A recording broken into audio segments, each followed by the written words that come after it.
स्वागत है आप सभी को अपने YouTube चैनल जेएन क्लासेस मस्ती में। आपसे बता दें कि अगर आप संस्कृत का पेपर दे रहे हैं क्लास 10th का, अगर आपको लग रहा है कि हमको 16 नंबर किसी तरह अपने हाथों में रख लेना है, ले लेना है, तो आप ये जितने क्वेश्चन दिखाई दे रहे हैं सारे क्वेश्चन को घर पे लगा लीजिएगा।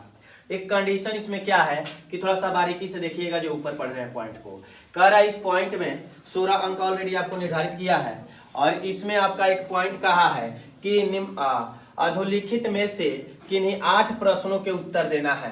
प्रश्न की संख्या ज्यादा होगी और उसमें से किन्हीं 8 प्रश्न का उत्तर आप अपने शब्दों में दे दीजिएगा तो आपको एक भी नंबर जो है नहीं कट सकते हैं। तो क्या करिएगा, इसको बारीकी से देखिएगा और टोटल घर पे लगा लीजिएगा ताकि आपको इसमें से 16 नंबर से एक भी नंबर नहीं कटे और अच्छा अंक प्राप्त हो सके।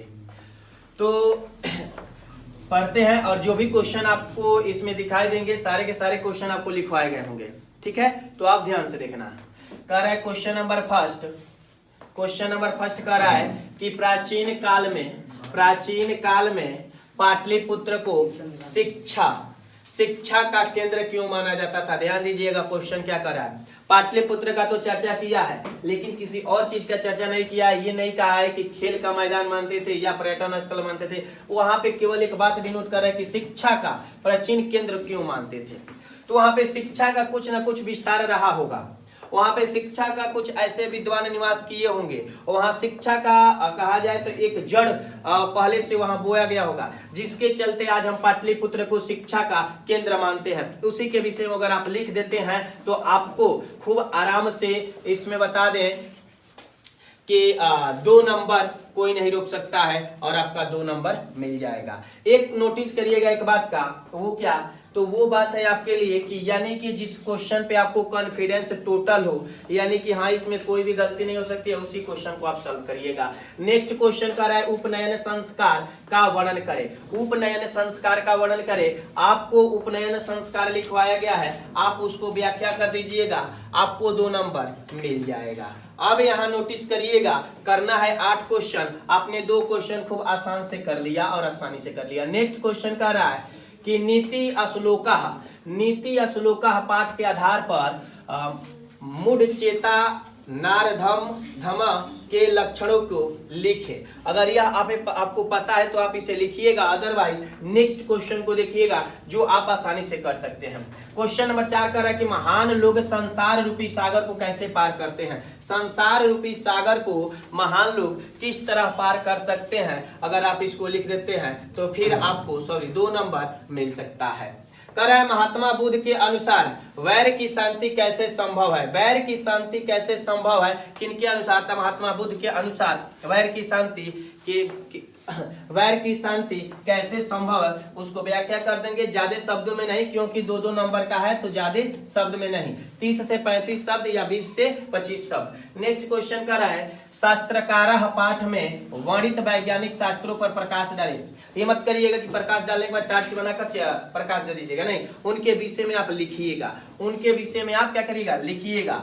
नेक्स्ट क्वेश्चन कह रहा है कि राम प्रवेश राम का घर कहां और कैसा था। राम प्रवेश राम का घर कहां और कैसा था, यानी कि क्या करना है, राम प्रवेश राम जी जो थे वो उनका घर कहां था, पहले घर का स्थान लिख दीजिएगा और कैसा था उसका व्याख्या कर दीजिएगा, आपको 2 नंबर इसमें भी मिल जाएगा। काउंट करते चलिएगा, 8 को क्वेश्चन करना है। नेक्स्ट कह रहा है विजयांका को सर्व शुक्ला सरस्वती क्यों कहा गया। कुछ तो कंडीशन हुआ होगा तभी उनको सरस्वती का दर्जा दे दिया गया होगा। नेक्स्ट क्वेश्चन कह रहा है श्री राम के प्राकृतिक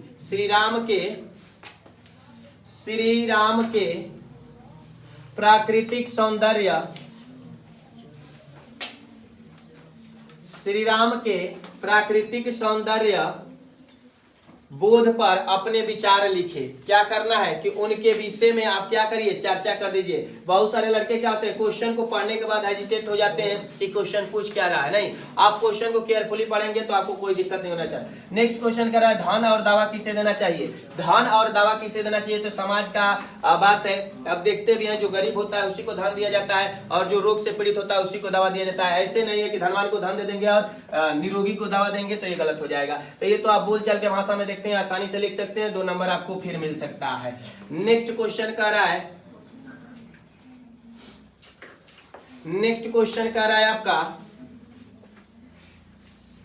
वसुधैव कुटुंबकम की अवधारणा क्यों आवश्यक है। आप इसको व्याख्या कर सकते हैं, तो इसमें भी आपको 2 नंबर मिल सकता है।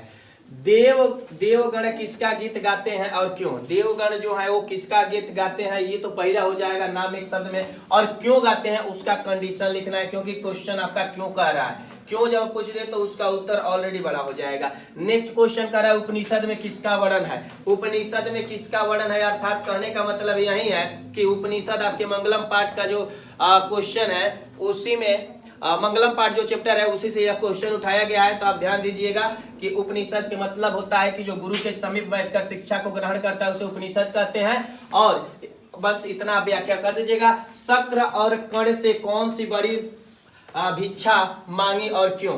आप बड़ी भिक्षा का नाम लिख दीजिएगा और क्यों मांगे थे उसका कारण लिख दीजिएगा। नेक्स्ट कर रहा है किन गुणों के कारण 19वीं सदी के समाज सुधारकों में स्वामी दयानंद जी श्रेष्ठ थे। क्यों, कोई कंडीशन हुआ होगा तभी तो हम उन्हें श्रेष्ठ माने थे।